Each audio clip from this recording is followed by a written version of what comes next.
Shabbat Shalom, friends. This week is Parshat Vaera, the second section in this book of names. And as we had learned before, herein lies the extension of Genesis, meaning Genesis was the creation of everything in a potential state. Now, to make manifest the light force of God and all of these potential energies that are available each and every single month, each and every single experience that we have. How do you make that manifest? Notice how you take from the potential into the actual. How do you take something which is in a realm of possibly metaphysics and now bring it down into this physical reality? So this is Genesis, that potential reality, and now we are into the actual technology of things.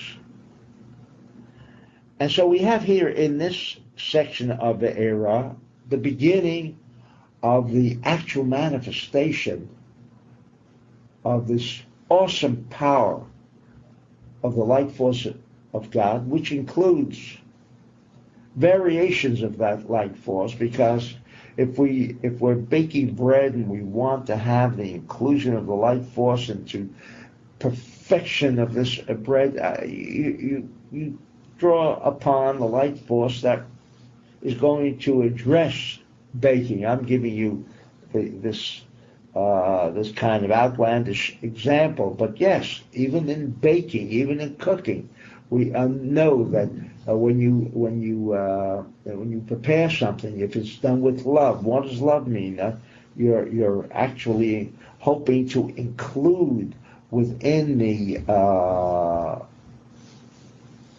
this food that you're preparing, that it tastes different than it would if the energy or the light force of God, or what we refer to as love, had not been included within this this preparation of the food.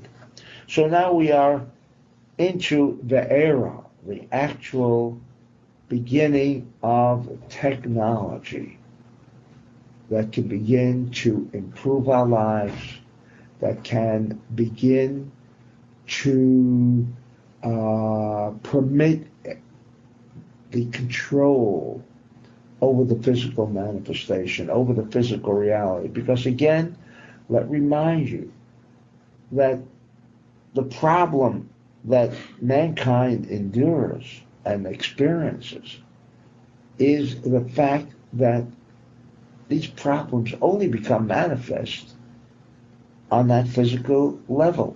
The immaterial level is not affected by Satan or by chaos. And so, therefore, as science has come to that conclusion of mind over matter, we too, with our certainty of mind over matter, which is strongly urged by the Zohar, but the problem has always been, how do you bridge mind, immaterial, the non-physical reality, now bring it together, combine it with the physical expression, that physical reality that we experience, that we want to control, which we should be able to control. And so we have the beginning of this technology. And the first lesson that we learn regarding technology is an amazing lesson. In chapter 6 of this section, Vaera, and it says, when God says to Moses,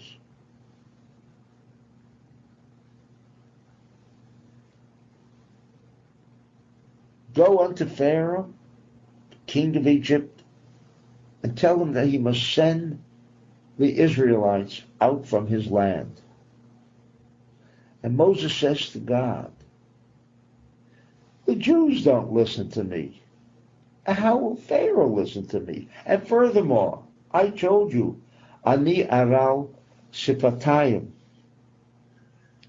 I am one who is of uncircumcised lips. Uncircumcised lips. Now, I always thought that circumcision had something to do with the penis. I didn't know that there was such a thing as uncircumcised lips. But if we recall that in section of 1, or the first section of the Book of Names, which is referred to as Shemot, names, when God was having this conversation with Moses, and Moses again told God, he says, but how can I speak to the children of Israel? I am, again, this aral sifatayim.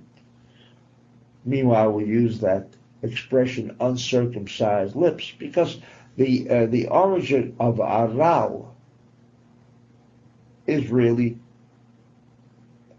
someone who is uncircumcised. Someone who is uncircumcised, the naming or the description of that person is uncircumcised. That's what the word means. So, therefore, the translators into any language will, of necessity, translate as the word indicates, uncircumcised. But here we're dealing with the lips. Aral sifatayim meaning lips. But Moses had already declared this impediment to God, as if God doesn't know. You must bear that in mind too, that Moses is now telling God, I got this speech impediment, and you're asking me to go speak to the Israelites, and now you want me to go speak to Pharaoh. But if we recall, what did God say to Moses? Moses, this condition of yours concerning your lips is something that I, the creator of man, created. Don't you think for a moment that I could restore your lips to a normal condition? And that's where it ended. And now Moses brings this up again, saying, how can you ask me to go to Pharaoh? But if that wasn't enough, we move quickly forward to section 6, verse 29. Where again, God is instructing Moses to go unto Pharaoh, and you repeat to Pharaoh all that I shall tell you. And Moses answers before God, but I am of uncircumcised lips. How will Pharaoh listen to me? Wow. This is the third time that Moses is reminding God of the problem that he has. And what about the answer of God? In that first encounter where Moses said, I can't speak right. And of course that is a question that the Zohar has raised, to which the Zohar answers something so profound, yet so simple. Just let us analyze, what is speech? Speech is a combination of voice and word. So voice, a sound. Sorry, I meant sound. Sound and words. Those there is, that's a sound. Yes, That means within that word yes, we have now the combination of that sound plus the word.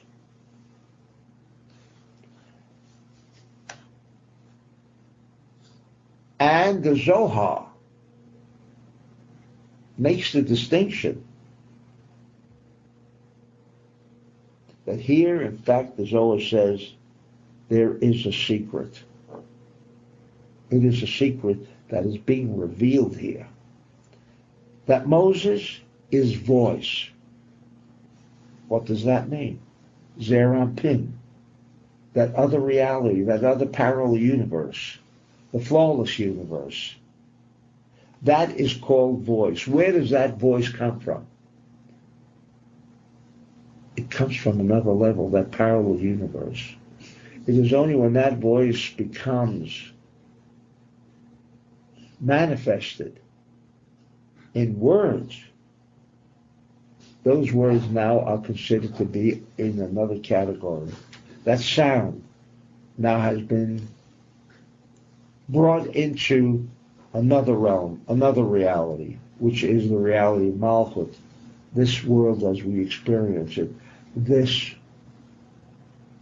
world filled with chaos, pain, and suffering. And so when Moses was saying, I am aral sifatai, meaning the lips are the instruments by which our words, our voice, our thoughts become manifest.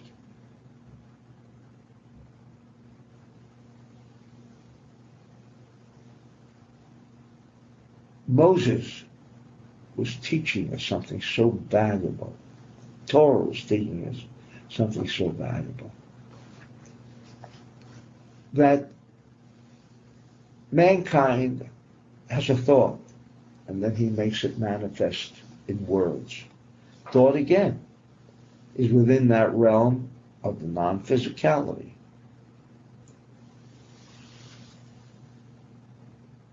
That it is not always the case of when you speak that your thought has become manifest. In fact, you may have a very specific idea that your thought wishes to convey.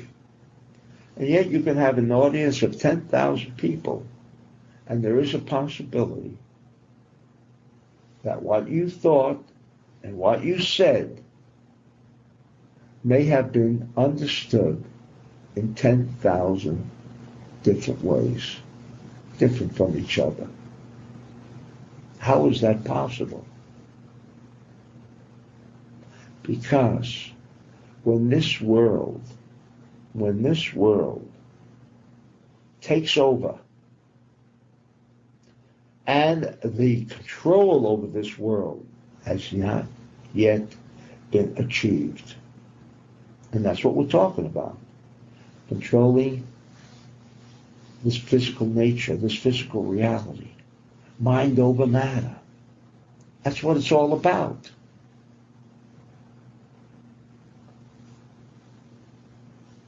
That Moses was on that other level, and therefore when he would speak to Pharaoh, Pharaoh wouldn't hear what he's got to say, the same way as the Israelites didn't want to listen to him. Why? And people don't listen. What we have to say sometimes. Our own children don't hear what we're saying. But it's so clear. Why is it so difficult to understand? Is our constant frustration with family, friends, with whomever we feel that we want to impart some good advice, and yet it remains unheard. It is because thoughts, voice, which are included in another realm, if that malchut, if that conveyor, as the orla, that foreskin, that has to be removed. You know why it has to be removed? Because it embodies, in fact, in circumcision, as we have explained so often, embodies the chaos, negativity of this physical reality. And so what Moses was saying, that my voice will not reach, cannot reach, because it's of another dimension. I need someone else, which ultimately brought about the appointment of Aaron, a pure soul in the Malchut level, that when Moses spoke to Aaron, and Aaron then would convey the message, that message would be heard. So before we even make an attempt to give advice, or speak to our children, or speak to our families, we must understand that our lips are unfortunately in the realm of Malchut, uncircumcised.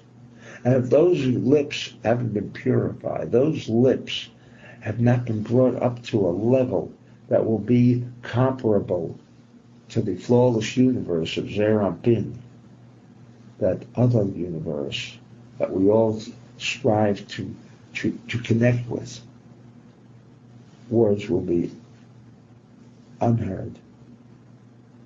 And it will simply be an exercise in futility. And so this is our first lesson.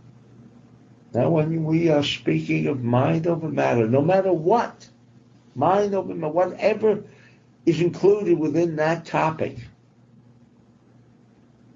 we must be constantly aware. How's the Malchut doing? How's that level of this flawless, of this chaotic universe? How is it doing? Have we done something to purify it? Have we done something to make it comparable,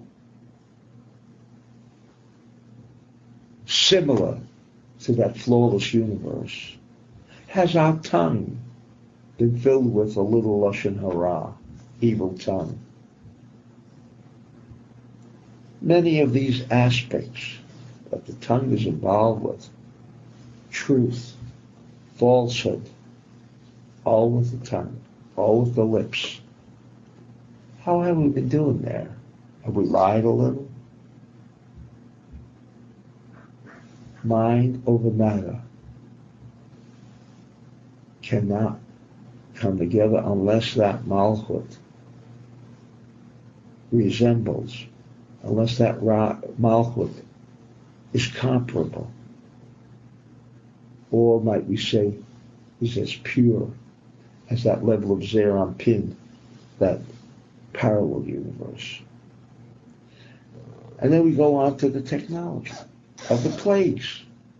10 plagues, creating suffering for the Egyptian. Wow, boy, the Israelites are getting back at them. I mean, is this what it's all about? Of course the answer is no. We're speaking about technology being couched in this fable, in this story, because that is the only way, says the Zohar, by which we can begin to comprehend, to begin to have a glimpse of this 50th, 60th century technology that at the moment, our minds could not fathom, as science today doesn't begin to fathom the technology that the center has already revealed, just so far beyond them. And therefore, they must of necessity reject it, because they are in 21st century science. What we have here goes far beyond way into the future. And therefore we come to these plays. What were these plays?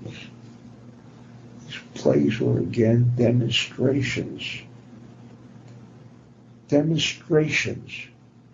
of the ability of mankind to accomplish the idea of mind over matter. Because so long as we do not conquer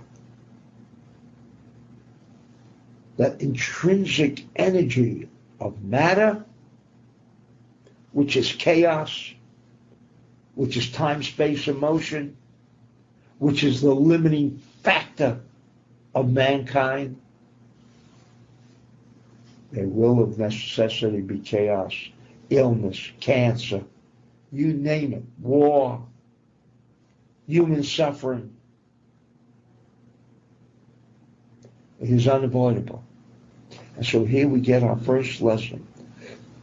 With what? That all the waters of Egypt turned into blood.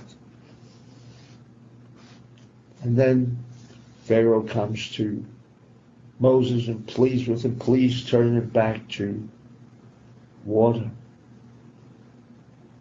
which he does. But what do we have here? The first plague was the plague.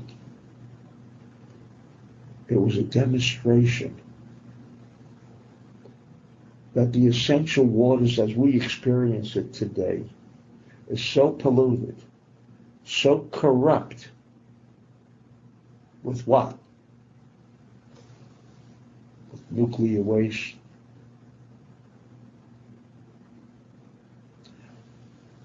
with other pollution, and we forget for a moment, where does that pollution come from? Was this the original intent? That water, which is the mainstay of all of civilization, of all of the physical character of this universe. Earth is surrounded by 70-80% of water.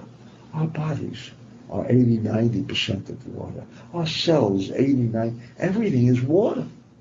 But there's very little of the solid material that we are familiar with. And here we are told it's profound, so awesome technology that merely by listening to Torah reading of this plague, this Shabbat, and if you didn't have the opportunity to get to listen to Torah reading, my friends, water, that essential item, the mainstay of life, cannot become revealed and unveiled with all that its true character, its true composite that originally was intended at the time of creation to be that pure reinforcement of the physical body so that we become immune to all of the chaos in whatever form they take place. Shabbat Shalom.